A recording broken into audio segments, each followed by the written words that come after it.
Bulk deal અને block deal શું છે? શેરબજારમાં તમામ રોકાણકારો સરખા નથી હોતા. તેમાં મોટા અને નાના ખેલાડીઓનો સમાવેશ થાય છે. નાના સહભાગીઓ સામાન્ય રીતે છૂટક રોકાણકારો, નિયમિત વ્યક્તિઓ છે જે બજારમાં સક્રિયપણે રોકાણ કરે છે. બીજી તરફ મુખ્ય ખેલાડીઓમાં ઉચ્ચ નેટવર્ક ધરાવતા વ્યક્તિઓ છે, જેમાં પ્રમોટર અને નોંધપાત્ર સ્થાનિક અને વિદેશી સંસ્થાકીય રોકાણકારો જેવા કે મ્યુચ્યુઅલ ફંડ, હેજ ફંડ, બેન્કો અને વીમા કંપનીઓનો સમાવેશ થાય છે. આ સંસ્થા વિશાળ માત્રામાં સંપત્તિનું રોકાણ કરે છે, જે બજારની ગતિશીલતાને નોંધપાત્ર રીતે પ્રભાવિત કરી શકે છે. વધુમાં, આ સંસ્થાકીય રોકાણકારો ઘણીવાર તેઓ જે કંપનીઓમાં રોકાણ કરવા માંગે છે તેના વિશે વિશેષાધિકૃત માહિતી ધરાવે છે. સંસ્થાકીય રોકાણકારો વારંવાર નોંધપાત્ર ટ્રેડિંગ વોલ્યુમમાં જોડાય છે અને વારંવાર બ્લોક અથવા બલ્ક ડીલમાં સોદા કરે છે. જો તમે સાચા રોકાણકાર બનવાની ઈચ્છા ધરાવો છો તો તમને આ બે ડીલનો સામનો કરવો પડશે. પહેલું, બ્લોક ડીલ. બ્લોક ડીલ એ એવા ટ્રેડિંગ વ્યવહારો છે જેમાં 5 લાખથી વધુના જથ્થામાં શેરના લેવેચનો સમાવેશ થાય છે,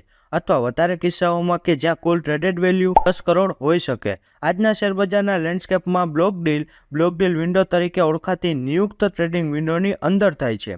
મહત્વની વાત એ છે કે આ વ્યવહારોની વિશેષ પ્રકૃતિને લીધે બ્લોક ડીલ છૂટક રોકાણકારો માટે બરાબર નથી, અને આમાં કોઈપણ ટ્રેડિંગના મૂલ્ય કોઈપણ પ્લેટફોર્મના ચાર્ટ પર પ્રદર્શિત થતા નથી. બ્લોક ડીલ વિન્ડો ટ્રેડિંગ ખુલ્યા પછી 35 મિનિટના સમયગાળા માટે ખુલ્લી રહે છે, અને આ વિન્ડો પર એક્ઝિક્યુટ થતા કોઈપણ બ્લોક ટ્રેડિંગની જાણ બ્રોકર દ્વારા તરત જ એક્સચેન્જને કરવાની રહેશે, અને આવા વેપારને ઇન્ટ્રાડેથી અલગ કરી શકાશે નહીં. બીજું, બલ્ક ડીલ. શેરબજારમાં બલ્ક ડીલ એ એક એવો ટ્રેડિંગ વ્યવહાર છે જેમાં એક જ એન્ટિટી, જેમ કે સંસ્થાકીય રોકાણકારો અથવા અગ્રણી વેપારી, એક જ વેપાર કંપનીના શેરની વિશાળ રકમ ખરીદે છે અથવા વેચે છે. બલ્ક ડીલના અર્થ મુજબ વ્યવહારો સામાન્ય રીતે સ્ટોક એક્સચેન્જને જાહેર કરવામાં આવે છે, જ્યાં આ ટ્રેડિંગ વ્યવહાર માર્કેટ પછી જાહેર જનતા માટે ઉપલબ્ધ કરવામાં આવે છે. બજારના બીજા રોકાણકારો આ વ્યવહારોને સક્રિયપણે અનુસરે છે, કારણ કે આ ડીલ શેર ભાવ અને વ્યાપક રીતે બજારના મૂડને અસર કરી શકે છે.